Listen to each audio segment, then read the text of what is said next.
back again with another hair tutorial. Today I did soft locks on top of natural real locks.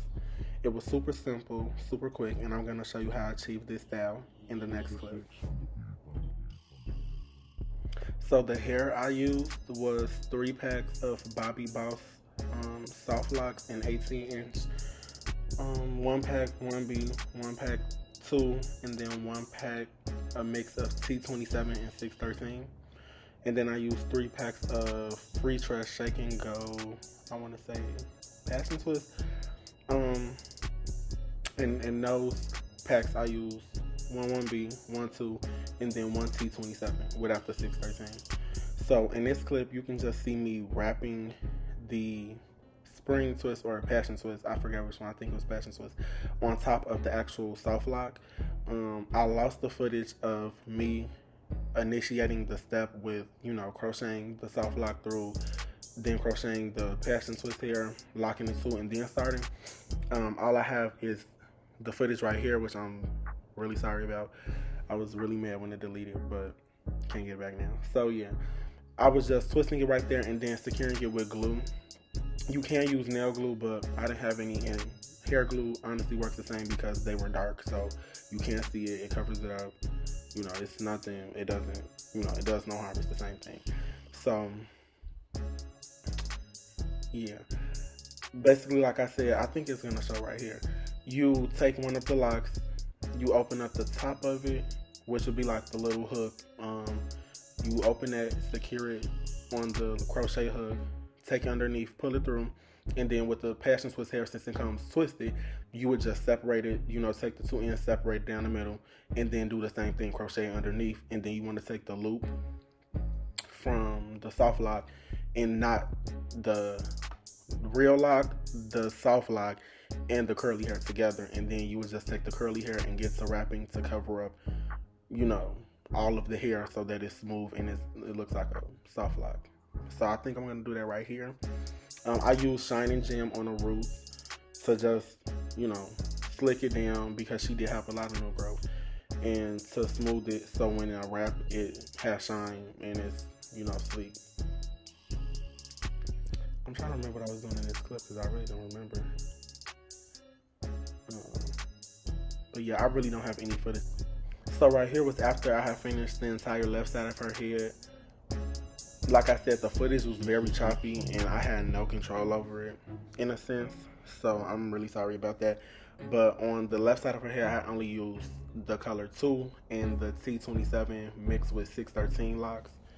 On the right side was when I started to incorporate the 1B, just for the simple fact of 1B and 2 are similar in color, so it really wasn't like a distinct or like unsettling color combination to not use one or the other on the other side. But like I said, I was just saying that for distinction purposes.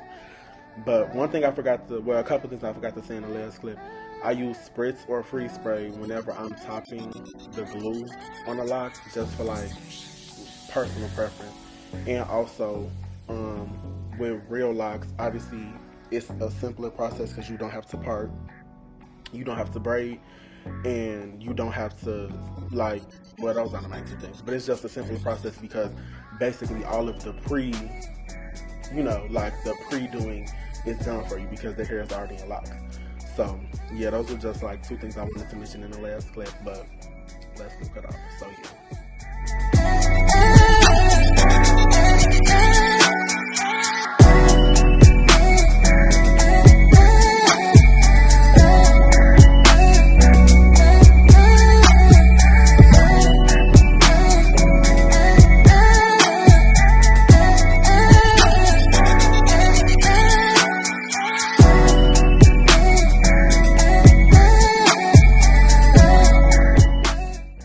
So fast forwarding, I finished her whole head. I was about to, in this clip, I'm about to put mousse and oil in her hair. The oil I'm using today is the Growth Elixir by my friend Ikea. Her Instagram is KAYYX__. And she makes a Growth Elixir that's full of natural herbs and oils, and it's infused forever. Like, it's infused when you get it, it's infused prior to you buying it, so the nutrients in the oil is really top tier. But right here, I'm putting on the mousse. I forgot. I showed the name of the brand, but I've never known the name of this brand. I just know it's in the gray bottle with the green writing. But yeah, I put the mousse on to just smooth down any flyaways and to like soothe the scalp because mousse is always cold and locks do tend to be tight. So it's like a win-win. It helps the style look better and it also like soothes the scalp before I put the oil on. So yeah, just finishing up the style in this clip. And, yeah. Her, like I said in a prior, I think like a few clips back, the length of the locks were 18 inches. She wanted like a natural length, not like the real extended ones, you know, like the 36 inch, 40 inch ones. She didn't want those. So it's a real natural length. I think it stops like mid brow strap length, maybe like, yeah, like brow strap length. And then in this clip, I was just applying the oil. It has the oil, the 2-ounce one comes with, I forget the name of it,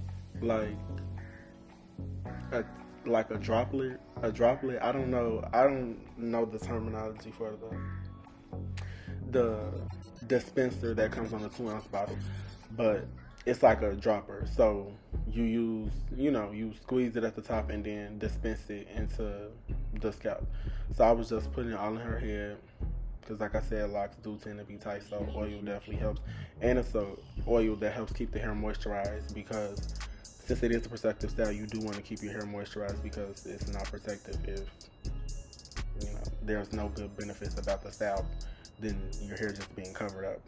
So yeah, I was just making sure I got in all the spots that I didn't, in all the spots that I did miss originally. And yeah, so I just used oil and mousse in this section, in this clip, because I was finishing up the style. And in the next 2 clips, I'm going to be just showing the finished results. And yeah, it might be some mousse in the finished results, but you know that it's just drying from this previous clip.